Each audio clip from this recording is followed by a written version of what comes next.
Oh, ben, laisse-les faire, ça les amuse. Hein. Pendant qu'ils font ça, eh ben, ils feront pas autre chose.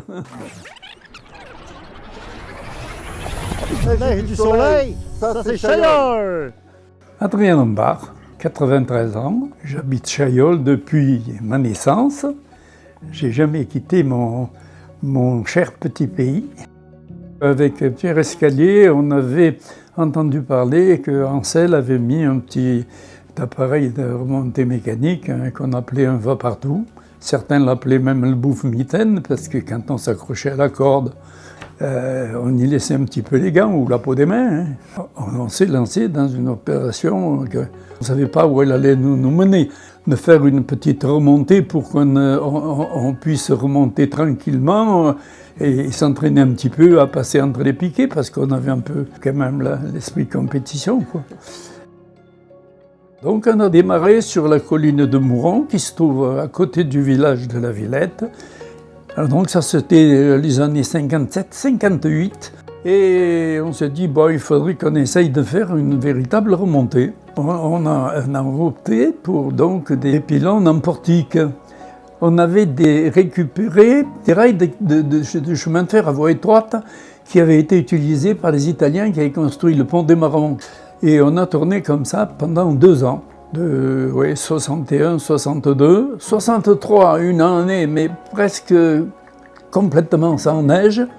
Donc là, bon, on s'est dit, il faudra faire quelque chose. Ça nous a l'idée d'aller un petit peu plus haut, là où il y avait quand même un peu plus de dénivelé, un peu plus de longueur. Au départ, il n'y avait pas du tout de route. Hein. C'est grâce à l'ONF qui a fait cette route. On ne pouvait pas monter avec une charrette, par exemple, quoi. Donc il y avait 2 ou 3 forests qu'on appelle, hein, donc là où les gens rentraient leurs moutons, hein, mais sinon il n'y avait rien du tout. Ça c'était la bergerie où ma femme rentrait ses moutons. La bagatelle, c'était un peu la salle à tout faire qu'on avait construit nous-mêmes. Évidemment, ça servait de salle hors sac. On y ramenait les blessés. Au début, mon épouse qui travaillait tenait la billetterie pour l'école de ski. Maire de Vars, et qui était notre député, avait entendu parler de nous, des petits bricoleurs qui avaient fait une remontée, et il nous a invités pour qu'on lui présente ce qu'on avait fait. Et puis il nous a proposé de nous trouver un promoteur pour voir s'il était possible de faire quelque chose. Et M. Legault est venu avec ses architectes, avec M. Montas, et on les a promenés un petit peu sur le terrain. Et donc, M. Legault nous a financé 2 téléskis, le téléski du Clochenu, qui partait donc de la Bagatelle pour monter sur la butte de Clochenu en haut. On a tourné comme ça, avec ces 2 téléskis. C'était compliqué parce que c'était très sélectif.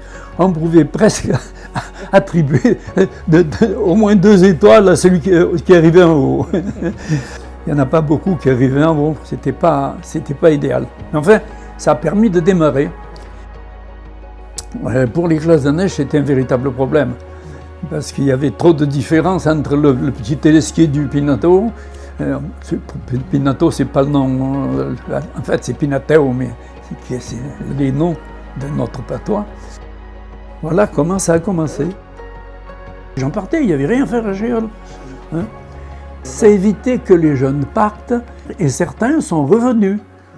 Hein, sont revenus travailler, travailler la ferme, et puis l'hiver, perchman, la double activité. Oh, c'était pas la gloire, mais bon, ça permettait quand même de vivre.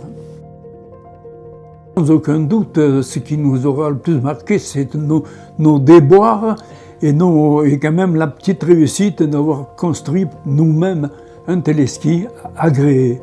Et puis on a eu énormément de visites, de gens qui sont venus même de l'étranger pour voir comment s'était montée cette affaire au moyen du remembrement aménagement. Ça a été un peu quelque chose d'unique.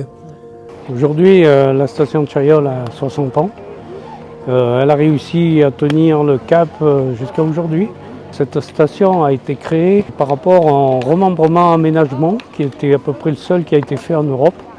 Pour dégager des terrains, la commune a créé un remembrement. Elle s'est réservée toute la partie du lotissement de Cloche-Nue et toutes les zones à construire où il y a actuellement la station. Donc elle a pu, en échange de terrain à construire avec les agriculteurs, elle a réussi à dégager plusieurs hectares de terrain où se sont construits un certain nombre d'immeubles et de chalets. Pierre Escalier, qui était un peu à l'origine de cette station, est devenu architecte.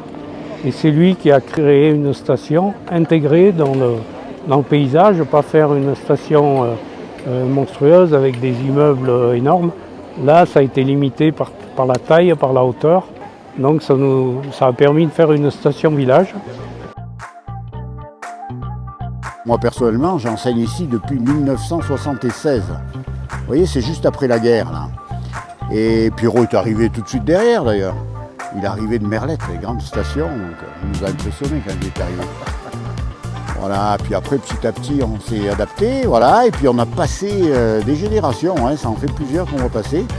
Et là maintenant la relève est assurée, là on a parmi nous des jeunes là qui sont bons, qui font bien le boulot. J'ai commencé le ski ici à Chaillol parce que ma mère elle est commerçante et du coup c'était normal pour nous d'aller faire du ski.